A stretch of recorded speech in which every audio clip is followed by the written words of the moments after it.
starting my speech in 5, 4, 3, 2, 1.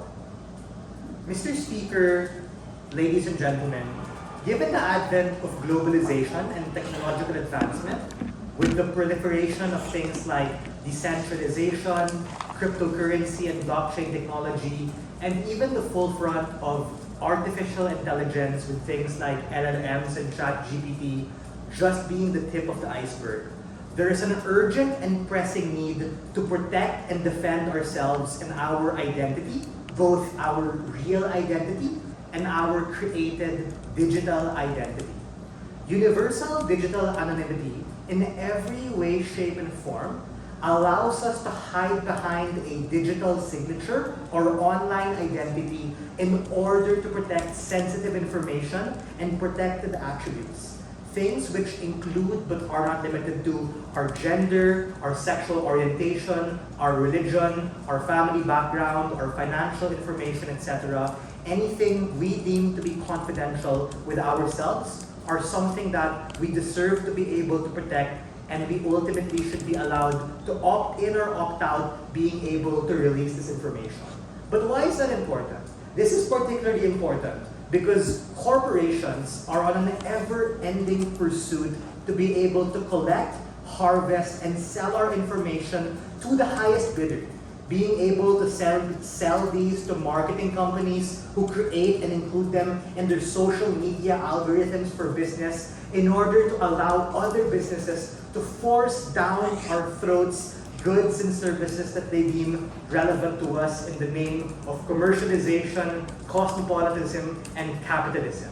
This also looks like really long and complicated bureaucratic processes that ask for unnecessary information.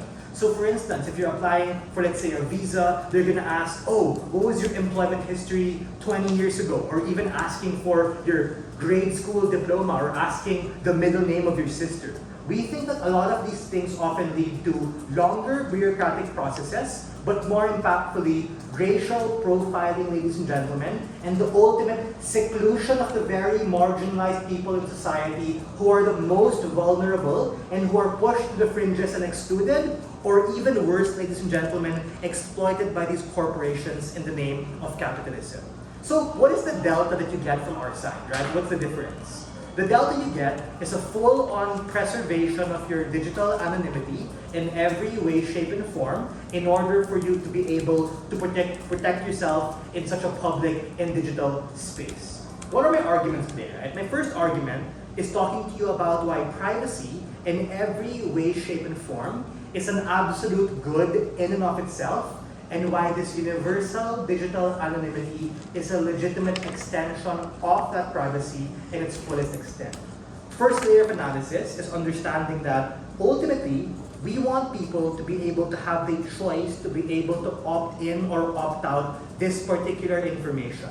Meaning, the default mode when you're born or when you're new into society is that you're going to be anonymous. And as you get older, and as you start having to make important decisions, because we recognize we live in a real world, this isn't a 100% metaverse, Ready Player One digital reality, there are certain informations you're going to have to reveal, such as your financial history to a bank, for instance, or you have to reveal who you are if you're trying to apply for a job or a school.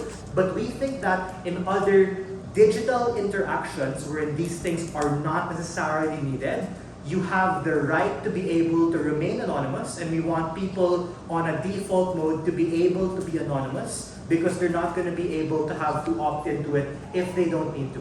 Why is that important? That is important because that is akin to self-defense, ladies and gentlemen, of your particular identity when you're able to put up a front and a digital identity which is now visible by the public sphere.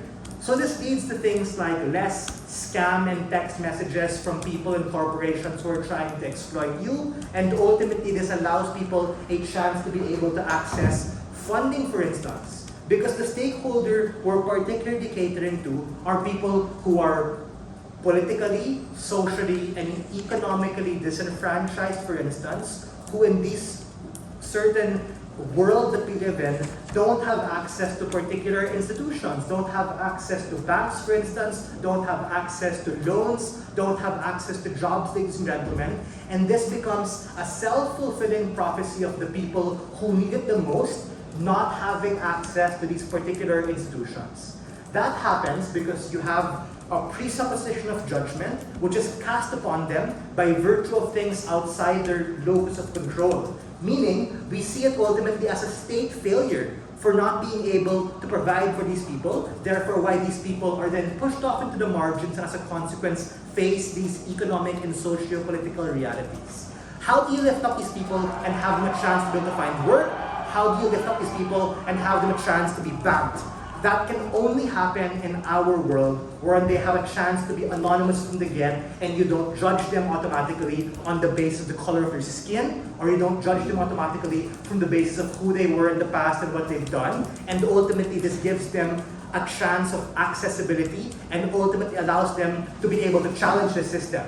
Now let's tie this back to the government, right? Why is it in a government interest to be able to perpetuate these things and allow us to happen? It's of government interest because it now serves as a pushback and a check and balance against corporations who are trying to exploit us and get access to all of this confidential information and ultimately try and use it for their own capitalist ends. Now, in a world where we believe and push everyone to be digitally anonymous and where people allow that defense to happen, it ultimately fulfills the government burden to be able to allow people to feel safe and allow people to be protected. And ultimately, even if their side might talk about how, oh, isn't the world going to implode? Don't you think that there will be chaos because you won't be able to identify who people are, you won't know what's going on? We think that people who are malevolent actors, either way in status quo, are already trying to be anonymous. That's why result in doing crimes without having to tell the people who did it or who they are, resulting into things like the black market, etc. We think that's going to happen on both sides, but at least on our side, the most vulnerable people are going to have a chance to be protected despite the malevolent actors trying to do their own thing and use the system to their advantage. Ultimately, what you get from our side is the chance to be able to protect yourself and a chance to be able to preserve your digital identity in order to protect what's fundamentally important to you. And for all of these reasons, we are very proud to open this debate. Thank you.